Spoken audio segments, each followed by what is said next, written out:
అప్పుడున్నటువంటి ప్రభుత్వము ఇద్దరు పిల్లల నిబంధనను ఎత్తేసింది కానీ ఎందుకు పంచాయతీరాజ్ చట్టంలో మరి కొత్త చట్టమే తీసుకొచ్చారు అప్పుడు ఈ నిబంధన ఎందుకు ఎత్తివేయలేదో వాళ్ళ దగ్గర గత ప్రభుత్వం దగ్గర మరి ప్రశ్నకైతే జవాబు లేనట్టుగా ఉంది అధ్యక్ష కానీ వాళ్ళు మాత్రం మళ్ళీ ఎత్తేయండి మాట్లాడారు అధ్యక్ష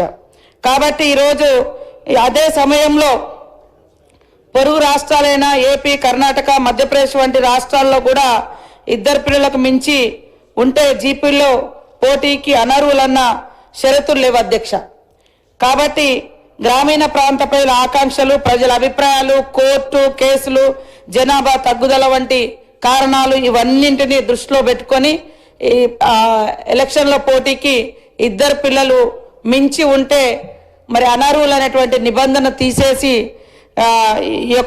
మన యొక్క ప్రభుత్వం అందరి అభిప్రాయాలను గౌరవించి